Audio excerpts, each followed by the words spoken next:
Belief that God is there is not enough. Through dhyan, భగవంతుడు ఉన్నాడు అనే we విశ్వాసం begin to మాత్రమే సరిపోదు. experience. ధ్యానం ద్వారా మీరు అనుభూతి చెందడం మొదలుపెడతారు. ధీ అనబడే ఆ అత్యున్నత జ్ఞానాన్ని ధీ ప్లస్ యాన్. యాన్ అంటే సంస్కృతంలో వాహనం. అంటే మనల్ని ఆ అత్యున్నత విజ్ఞానానికి చేర్చే వాహనం. ఆ ప్రక్రియ అలా ఉంటుంది. For any vehicle to be transported, for it to move, you need energy input. ఏ వాహనానికైనా కదిలేందుకు, ప్రయాణించేందుకు కొంత శక్తి అవసరం. మన చైతన్యం అధిచైతన్యపు ఎత్తులకు ఎగరాలంటే, అలాగే ఉపచైతన్యపు లోతుల్లోకి మునక వెయ్యాలంటే కొంత శక్తి సహాయం అవసరమవుతుంది. Kenopanishad talks about what that energy input is all about. They give the example just as కేనోపనిషత్తు ఆ శక్తి అంటే ఏమిటో కూడా ప్రస్తావిస్తుంది. అది ఉదాహరణ కూడా ఇస్తుంది. మనకు 5 కోశాలు ఉంటాయి కదా. మొదటిది బాహ్యంగా ఉన్న అన్నమయ కోశం అంటే స్థూల శరీరం. లోనికి వెళ్తే మరో 3 కోశాలుంటాయి. pranamay, manomay, and vijnanmay kosha, which are enriched. ప్రాణమయ, మనోమయ, విజ్ఞానమయ కోశాలు.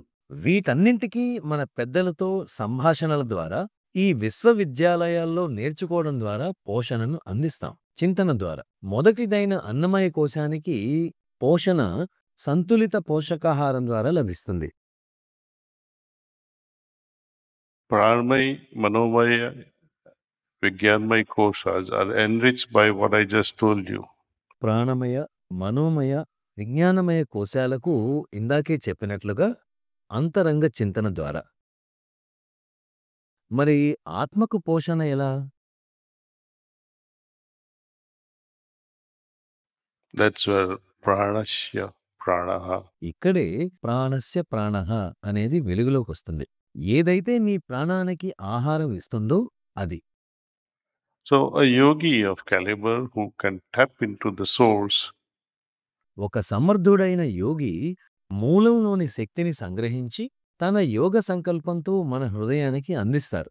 కనుక మీరు కేవలం ఈ విశ్వాసంతో ఈ మందిరాన్ని విడిచి వెళ్తారా? లేదు కదా. విశ్వాసం అనేది అనుభవంపై ఆధారపడాలి.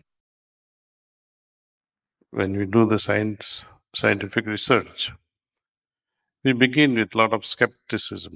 మీరు ఒక శాస్త్రీయ పరిశోధన చేస్తున్నప్పుడు సందేహంతో, సంశయాలతో, అన్ని కోణాల నుండి ఎన్నో ఆలోచనలతో ప్రారంభిస్తారు.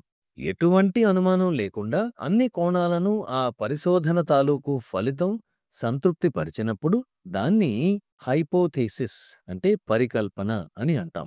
అది మళ్ళీ మళ్ళీ నిరూపించబడినప్పుడు అది ఒక థియరీ అంటే సిద్ధాంతం అని భావించబడుతుంది.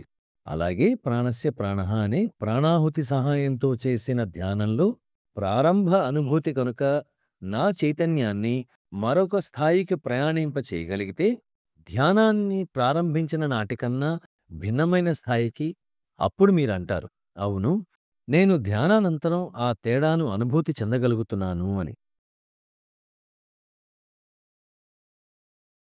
Then your belief will go on increasing day by day.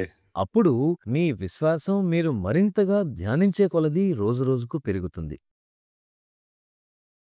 The practice has to be done every single day. Otherwise, ప్రతిరోజూ సాధన చేయవలసి ఉంటుంది.